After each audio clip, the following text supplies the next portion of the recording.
오늘 첫 키워드는 버블7 대 버블27입니다. 오늘은 분양가 상한제 대상 지역 소식으로 시작해 보겠습니다. 박사님, 국토부가 서울 27개 동에 핀셋 규제를 적용을 했습니다. 참 키워드가 궁금해지는데요. 버블7 대 버블27 어떤 내용인가요? 예, 어저께 정부가 마침내 이 분양가 상한제를 시행한다면서 대상 지역을 27군데를 발표를 했죠. 네. 서울 22군데, 또 수도권 등의 5군데 해서 합해서 도합 27개 지역을 정밀 타격하겠다라고 하면서 이 지역을 분양가 상한제 지역으로 묶었습니다. 네. 그래서 이 지역에서는 내년 4월 말, 정확하게는 4월 28일 이후에 분양하는 물량에 대해서는 정부가 정한 가격 이상 받지를 못하게 됩니다. 네. 자, 이 정부의 이 분양가 상한제를 지켜보면서 13년 전에 노무현 정부가 시행했던 버블7을 연상을 하게 됩니다. 네. 당시에도 사실 분양가 상한제라는 것은 노무현 정부가 만든 것이에요. 네. 그 전에도 있었다고는 하지만은, 그러나 그 전에 있었던 것은 이 민간 택지를 대상으로 한 것이 아니었습니다. 그런 면에서 지금 얘기하는 이 분양가 상한제는 노무현 정부가 2006년 만드는 건데, 당시에도 이 투기 과열 지구로 7개 지역을 정조준해서 정밀 타격을 한 적이 있습니다. 지금 그래픽에 나오는 지역이 바로 2006년 노무현 정부가 지정했던 투기 과열 지구인데요. 한번 볼까요? 네. 자, 서초구, 강남구, 송파구. 이번에 지정된 지역과 상당히 많이 겹치죠. 네. 저 서초, 송파, 강남구 등 저쪽 지역에서 반 정도가 이번에 다 지정이 됐는데, 지난번 2006년도와 많이 겹칩니다.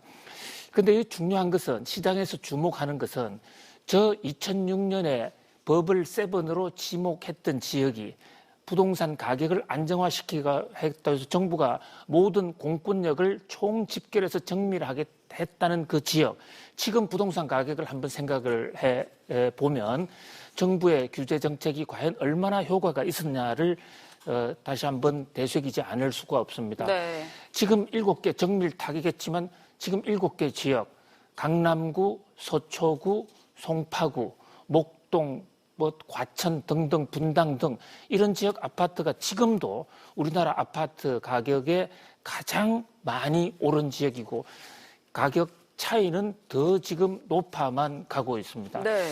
그런 면에서 정부의 규제만으로 하는 이 분양가 상한제가 과연 효과가 있을 것인가 하는 점입니다. 분양가 상한제를 시행하는 것은 정부가 완전 통제한다는 비판을 받으면서도 이런 제도를 하는 것은 가격을 안정시켜 보겠다는 그런 선의의 뜻일 것입니다. 부동산 가격을 안정시키자 해서 경제를 안정적으로 꾸려가자는 데 대해서는 아마 반대하는 사람이 별로 없을 것이에요. 그러나 문제는 저런 분양가 상한제를 했을 때 과연 가격이 안정될 수 있느냐 하는 점입니다. 네.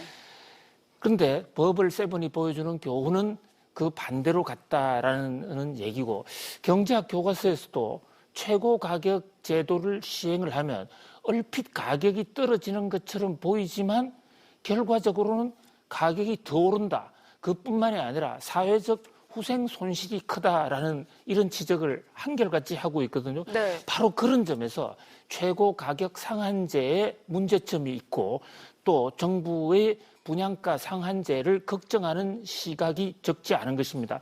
분양가 상한제를 했을 경우에 가장 크게 우려되는 점, 단기적으로 우려되는 것은 풍선 효과입니다. 네. 지금 저렇게 이 핀셋 규제를 하면 규제하지 않은 지역은 어떻게 되냐? 바로 옆에 지금 있는 과천 같은 지역, 또 목동 같은 지역, 또 많은 경기도 지역, 이런 지역은 이 풍선 효과를 받을 수밖에 없습니다. 물론 김현미 장관은 이에 대해서 풍선 효과가 생기면 그 지역도 바로 타격을 해서 문제를 없이 하겠다라고 얘기하고 있습니다. 그러나 그보다 더 더 지금 심각한 문제는 그로 인한 공급 축소입니다.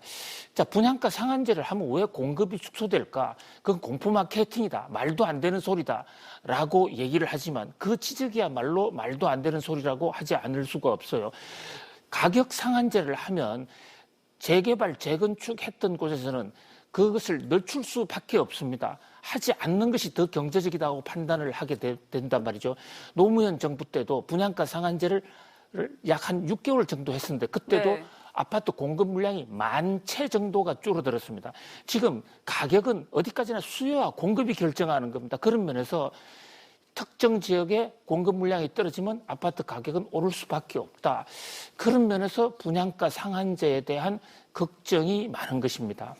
네, 계속해서 두 번째 키워드로 넘어가 보도록 하겠습니다.